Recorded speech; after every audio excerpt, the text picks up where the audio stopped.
मित्रों, आज इस वीडियो के माध्यम से हम आपको बताने के लिए जा रहे हैं कि गुरु किस व्यक्ति को वर्ण किया जाए, किसको गुरु बनाया जाए।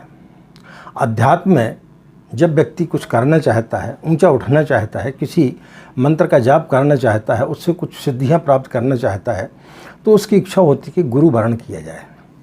तो आज हम आपके लिए इसी संदर्भ में इस वीडियो के माध्यम से बताएंगे कि किस प्रकार से गुरु वर्ण करें, कैसे व्यक्ति को गुरु वर्ण करें। चलिए तो फिर इस वीडियो के माध्यम से हम आपको बताते हैं। राधे राधे, जय श्री कृष्णा, नमस्कार। मैं आचार्य पंडित गिरीश बारोलिया। गायत्री महामंत्र। ओम भूर्भुवः स्वाहा तत्सवितुर्वरेण्यं भर्गो देवस्य धीमहि धियो यो नः प्रचोदयात्।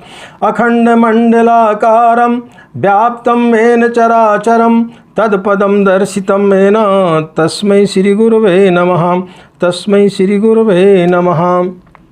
मित्रों, आज हर व्यक्ति गुरु की खोज में रहता है कि कोई सद्गुरु हमें प्राप्त हो जाए जो हमें भव सागर से पार उतार सके, जो हमारे जीवन की कष्ट कठिनाइयों को दूर कर सके।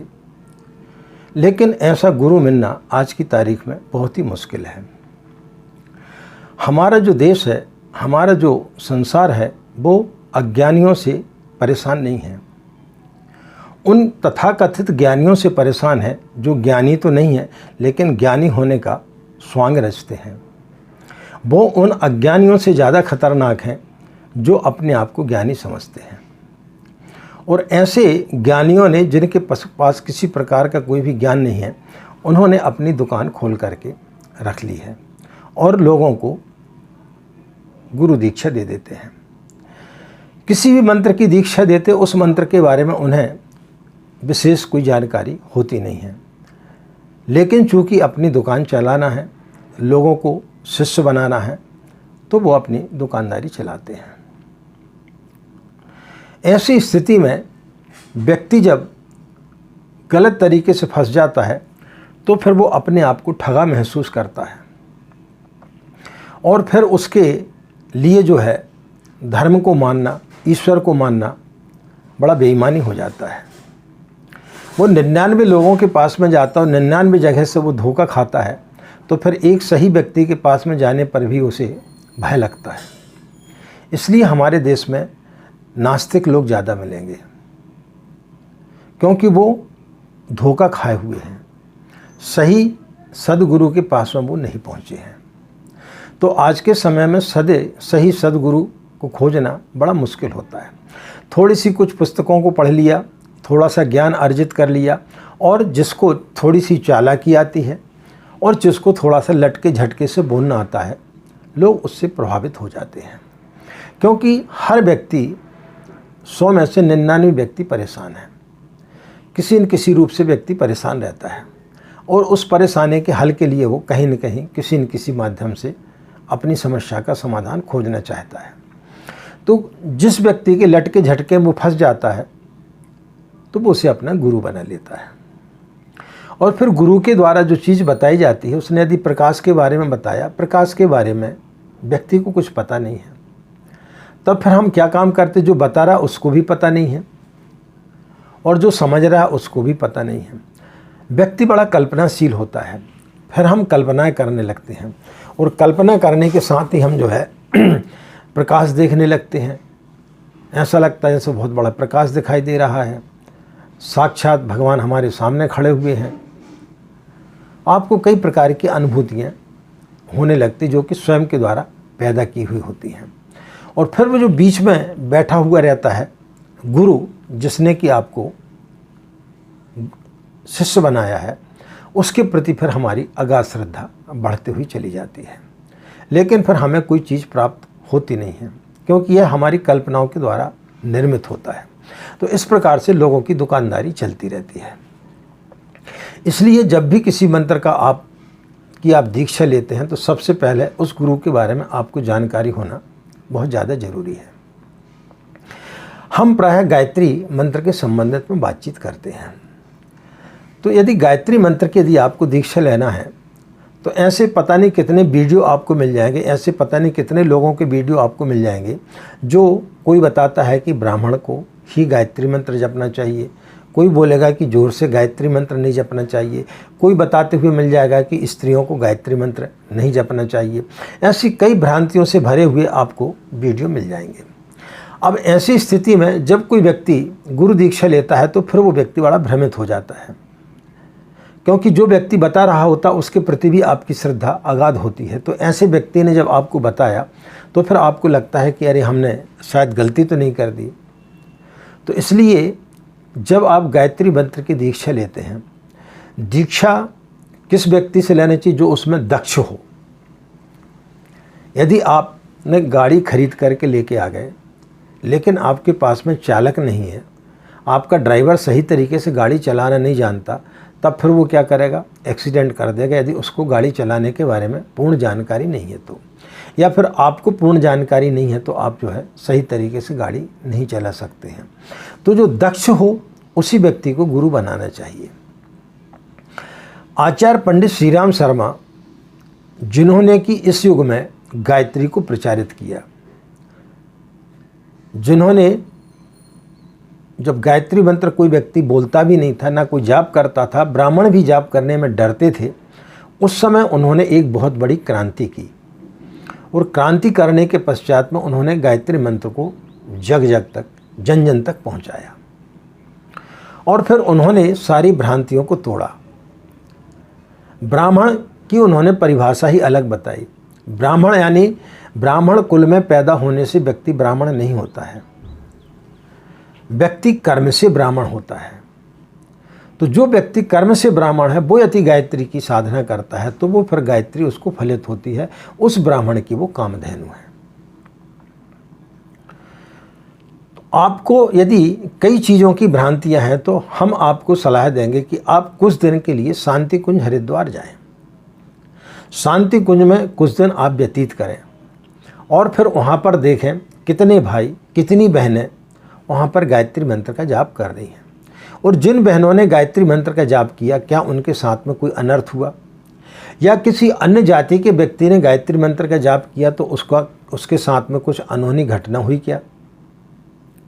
और जिस गुरु के बारे में आप जानना चाहते उस गुरु के बारे में पहले पूरा समझ लें, पूरा जानें, उसके पश्चात फिर गुरु वर्ण करें। ऐसा नहीं कि एक भेड़ की चाल में हमने वीडियो डाल दिया कि हम गुरु वर्ण करा रहे हैं आचार्य पंडित श्री राम शर्मा को और धनाधन जो है आपके मैसेज आना चालू हो गए। नहीं, गुरु वर्ण करने के पहले आपको जो है उस गुरु के बारे में पूर्ण रूप से जानकारी प्राप्त करना चाहिए। जब तक आपको पूर्ण जानकारी प्राप्त नहीं होगी तब तक आपकी श्रद्धा उनके ऊपर नहीं होगी। उस मिशन के बारे में पूरी जानकारी प्राप्त करें, पूज्य गुरुदेव के बारे में जानकारी प्राप्त करें और वहाँ पर जाकर के देखें कि कितनी महिलाओं ने, कितनी बहनों ने अश्वमेध यज्ञ जैसे यज्ञ कराए जिनकी व्यासपीठ पर बैठ करके उन्होंने मंत्रों का उच्चारण किया। क्या उनके साथ में कुछ अनर्थ हुआ?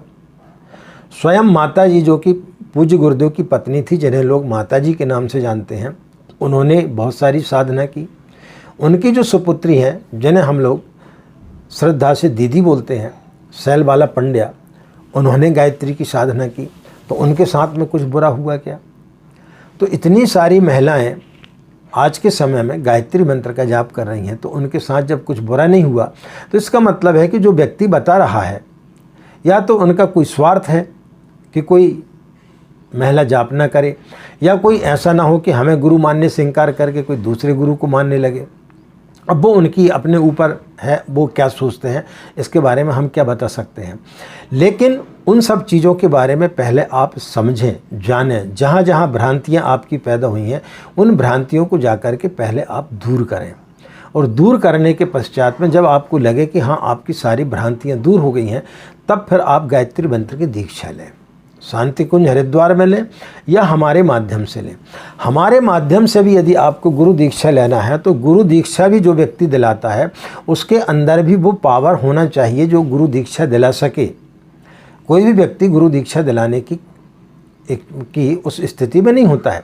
तो आपको चाहिए कि आप हमारे बारे में भी पूर्ण रूप से पहले पता करें, पहले हमारे बारे में पूरी जानकारी आप प्राप्त करें। उसके पश्चात फिर आप हमसे पूज्य गुरुदेव को गुरु वरण कराएं। क्योंकि यदि आपको हमारे बारे में पूर्ण जानकारी प्राप्त नहीं है और किसी व्यक्ति ने हमारे बारे में कुछ गलत आपको बोल दिया तो फिर आपकी जो है जो आपकी श्रद्धा है वो खत्म हो जाएगी। इसलिए जो व्यक्ति गुरु वरण करा रहा है और जिस व्यक्ति को आपको गुरु वरण करना है, उन दोनों के बारे में आपको जानकारी पूर्ण रूप से प्राप्त होना चाहिए। यदि आप शांति कुंज हरिद्वार में गुरु दीक्षा लेना चाहते हैं तो शांति कुंज के बारे में, पूज्य गुरुदेव के बारे में आपको पूर्ण रूप से जानकारी प्राप्त कर लेना चाहिए। उसके पश्चात आप उनको गुरु वरण करेंगे तो फिर गायत्री मंत्र आपके लिए आशातीत तरीके से सफलता देगा। और यदि आप हमारे माध्यम से गुरु दीक्षा लेना चाहते हैं तो पहले आप हमारे बारे में पूर्ण जानकारी प्राप्त कर लें। जैसे कि एक बहन ने अभी बीच में एक कमेंट्स किया था कि गायत्री मंत्र वैदिक मंत्र है, उसको किसी ब्राह्मण गुरु के द्वारा ही लेना चाहिए और ब्राह्मण ही गुरु मंत्र दे सकता है। तो बोले आप ब्राह्मण नहीं है, क्योंकि बारोलिया जो सरनेम है वो कहीं पर भी ब्राह्मण नहीं लगता है। अब उनके नहीं लगने से या लगने से हम ब्राह्मण हो जाएंगे या ब्राह्मण नहीं रहेंगे, ऐसा तो नहीं हो सकता। तो कई प्रकार के लोग भ्रांतियां पैदा करते थे हैं। तो इस प्रकार के लोग भी भ्रांतियां पैदा करते हैं। जब आपने गुरु दीक्षा ले ली और उसके पश्चात यदि किसी ने कोई भ्रांति पैदा कर दी तो फिर आपकी जो साधना है वो गड़बड़ हो जाती है। इसलिए आपको गुरु वरण करने के पहले सबसे पहले आपको गुरु के बारे में जानकारी प्राप्त करना चाहिए। वो गुरु सबसे ज़्यादा घातक होते हैं कि एक बार आप चोरी कर लें, क्षम्य है आप किसी के, क्योंकि चोरी यदि आप करेंगे तो रुपये का कोई विशेष मूल्य नहीं होता है। आप किसी का मर्डर कर दें, आप किसी की हत्या कर दें तो आपने सिर्फ कपड़ों को छीना है, आत्मा को नहीं छीना है। जैसे कि हमारे शास्त्रों में लिखा गया आत्मा अमर है, व्यक्ति फिर से जन्म ले लेता है। लेकिन जो व्यक्ति किसी को अज्ञानवश अपना शिष्य बना करके और फिर जो है उसको दीक्षा देता है या उसको जो कुछ भी ज्ञान देता है वो सबसे ज़्यादा खतरनाक है। आपको ये पता नहीं है कि 2 और 2 4 होते और आप यदि किसी को 2 और 2 5 पढ़ाएंगे तो आप उसको अज्ञानता की ओर ढकेल रहे हैं। तो जो व्यक्ति ज्ञान देता है और वो भी यदि गलत ज्ञान देता है तो वो सबसे बड़ा पाप है, क्योंकि आपकी दूसरी गलतियों को क्षम्य की जा सकती है। लेकिन यदि ज्ञान आप जो दे रहे हैं जो कि कई जन्म जन्मांतरों तक उसका पीछा नहीं छोड़ता, तो जो व्यक्ति ज्ञान दे रहा है और यदि गलत ज्ञान दे रहा है और आपने यदि किसी से गलत ज्ञान प्राप्त कर लिया है तो फिर आप तो उसके दोषी हैं ही। लेकिन जिस व्यक्ति ने आपको ज्ञान दिया है वो व्यक्ति सबसे बड़ा पापी है, वो व्यक्ति सबसे बड़ा दोषी है कि उसने आपको गलत शिक्षा दी और आप उस गलत शिक्षा के कारण कई जन्मों तक जो है आप अध्यात्म से भटकते हुए चले जाएंगे, क्योंकि वो अज्ञान जो आपने उनसे प्राप्त कर लिया वो आपका पीछा नहीं छोड़ेगा, क्योंकि आपने रट लिया है कि 2 और 2 5 होते हैं। तो ऐसे अज्ञानी गुरुओं से हमें बचना चाहिए। जिस भी व्यक्ति को आप गुरु वरण कर रहे हैं उसके बारे में पूर्ण जानकारी पहले आपको प्राप्त कर लेना चाहिए, और जो व्यक्ति आपको गुरु वरण करा रहा है उसके बारे में भी आपको पूर्ण जानकारी प्राप्त कर लेना चाहिए। हम तो आपको स्पष्ट बोलते हैं कि आप हमारे बारे में पूर्ण रूप से जानकारी प्राप्त करें, उसके पश्चात ही आप हमसे निवेदन करें कि आप हमें आचार्य पंडित श्री राम शर्मा को गुरु वरण करा दें। जब तक आपको हमारे बारे में पूर्ण जानकारी प्राप्त नहीं होगी तब तक आपको वो श्रद्धा हमारे प्रति जागृत नहीं होगी। तो इसलिए मित्रों, जब भी आप किसी को गुरु वरण कराते हैं, गुरु वरण करते हैं, तो उनके बारे में पूर्ण रूप से जानकारी प्राप्त कर लें, क्योंकि अध्यात्म की दिशा में जाने से यदि व्यक्ति एक बार भटक गया तो फिर वो कई जन्मों तक भटकते हुए चला जाएगा। गुरु, इसलिए गुरु को जो है ब्रह्मा, विष्णु और महेश की पदवी दी गई है। ब्रह्मा आने जो आपको गढ़ता है, विष्णु जो आपका पोषण करता है और महेश आने जो आपके लिए अमर करता है, आपकी अंदर की जो बुराइयाँ उनको खत्म करता है। इसलिए गुरु को ब्रह्मा और विष्णु महेश की पदवी दी गई है। गुरु वो होता है तमसोमा ज्योतिर्गमय, जो व्यक्ति को अंधकार से प्रकाश की ओर ले जाता है। अस्तोमा सदगमय, जो असत्य से सत्य की ओर ले जाता है। मृत्युर्मा अमृतंगमय, मृत्यु से अमृत की ओर ले जाता है। तो जिसमें वो गुण हो, जिसमें वो पावर हो, जिसमें वो क्षमता हो, ऐसे व्यक्ति को गुरु वरण करना चाहिए। अन्यथा आप जो है जीवन पर्यंत भटकते रहेंगे और आपसे जाने अनजाने में इतने बड़े पाप हो जाएंगे कि आप कई जन्मों तक उस चीज़ को सुधार नहीं पाएंगे। वो गुरु तो पापी है ही जिसने आपको अज्ञान दिया है, लेकिन आप भी उतने ही ज़्यादा दोषी हैं कि आपने ऐसे अज्ञानी व्यक्ति को अपना गुरु बनाया। तो गुरु वरण करने के पहले गुरु के बारे में बहुत अच्छे तरीके से आपको जांच परख कर लेना चाहिए।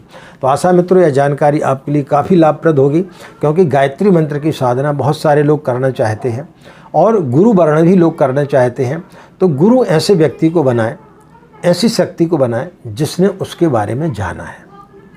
तो पूज्य गुरुदेव के बारे में हम बताएंगे तो सूर्य को दीपक दिखाने जैसा होगा, इसलिए हम तो आपसे बोलते हैं कि आप पहले उनके बारे में समझें, उनके बारे में जानें और उसके पश्चात फिर आप उनको गुरु वर्ण करें।